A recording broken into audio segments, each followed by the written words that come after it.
Everyone, welcome back to my channel. Machine learning is everywhere. From Netflix to Amazon to self-driving cars, हर जगह machine learning use हो रहा है. And if you want to become a machine learning engineer, this video is for you. In this video, we will discuss the complete roadmap for becoming a machine learning engineer. Before going into details, let's understand what does a machine learning engineer actually do. What are the roles and responsibilities of machine learning engineer? Machine learning engineer एक ऐसा professional होता है जो intelligent systems बनाता है। Systems जो data से सीख कर ऑटोमेटिकली डिसीजन ले सके, जैसे नेटफ्लिक्स के रिकमेंडेशन, गूगल का सर्च रैंकिंग या क्रेडिट कार्ड का फ्रॉड डिटेक्शन। सब कुछ एमएल सिस्टम्स के थ्रू होता है। मशीन लर्निंग इंजीनियर का काम सिर्फ मॉडल बनाना नहीं होता, ये रोल कोडिंग, मैथ्स और रियल वर्ल्ड प्रॉब्लम सॉल्विंग का कॉम्बिनेशन होता है। एक एमएल इंजीनियर काफी सारे टीम्स के साथ कोलैबोरेट करता है, जैसे डेटा साइंटिस्ट के साथ जो मॉडल का लॉजिक डिफाइन करते हैं, सॉफ्टवेयर इंजीनियर्स के साथ जिनके साथ मिलकर प्रोडक्ट को इंटीग्रेट किया जाता है, देन प्रोडक्ट मैनेजर्स के साथ जो इंश्योर करते हैं कि सॉल्यूशन बिजनेस के लिए वैल्यूएबल हो। We all know that ML is needed for machine learning engineer, but before jumping into ML, कुछ prerequisites हैं जो आपको आना चाहिए. 3 हैं. पहला है पाइथन. आपको बेसिक पाइथन प्रोग्रामिंग आना चाहिए, जिसमें आपको लाइब्रेरीज यूज करना आना चाहिए, आपको फंक्शन, लूप, ये सारा आना चाहिए. जो भी बेसिक पाइथन प्रोग्रामिंग है आपको वो आना चाहिए. सेकंड आता है मैथ्स. मैथ्स में आपको प्रोबेबिलिटी और स्टैटिस्टिक्स आना चाहिए. ये 2 चीजें बहुत ज्यादा इंपॉर्टेंट है मशीन लर्निंग के लिए.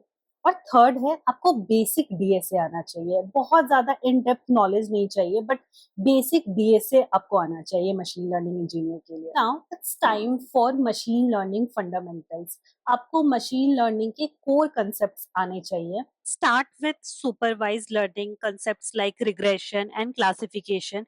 ये सबसे बेसिक बट पावरफुल टेक्निक्स हैं जो आपको हेल्प करेंगे रियल वर्ल्ड प्रॉब्लम सॉल्व करने के में। Then move to unsupervised learning like clustering and dimensionality reduction. यहाँ आपको डेटा के अंदर के हिडन पैटर्न समझने को मिलेगा बिना लेबल्स के।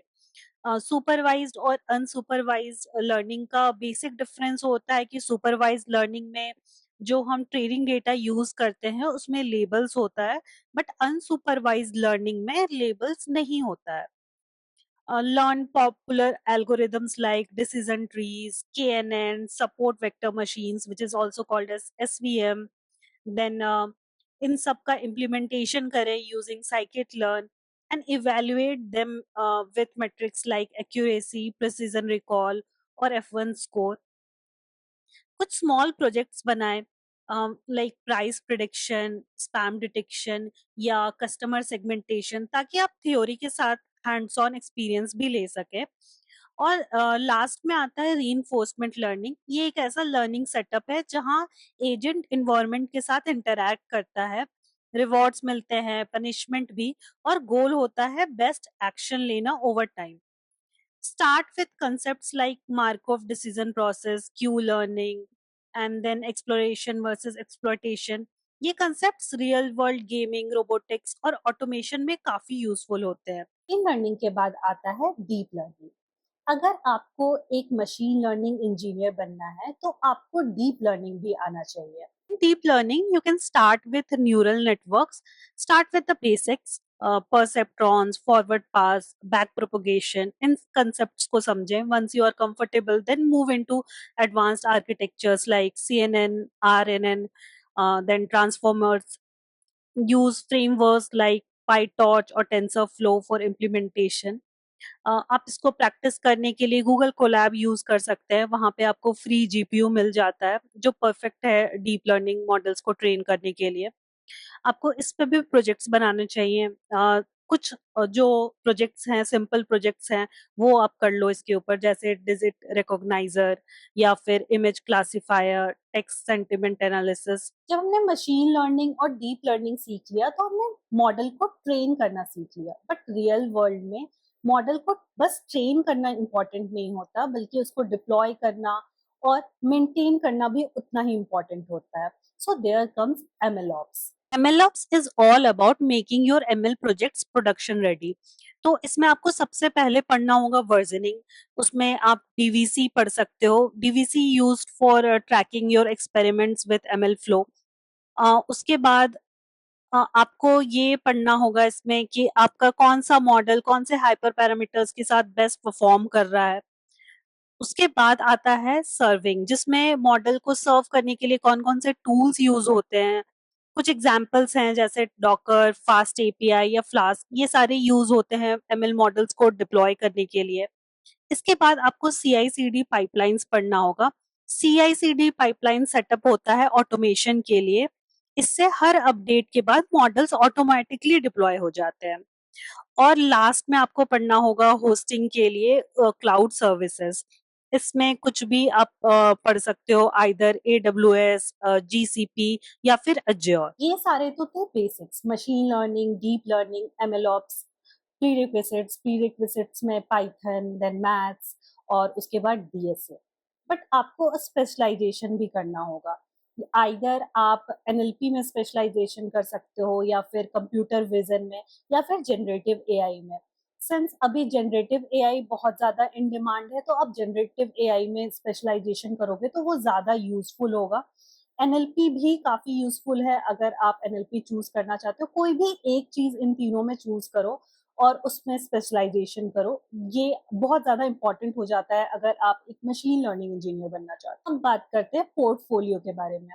अगर आप data science, data analytics, machine learning और इस इनसे रिलेटेड कोई भी रोल के लिए जा रहे हो तो आपका पोर्टफोलियो बहुत स्ट्रांग होना चाहिए.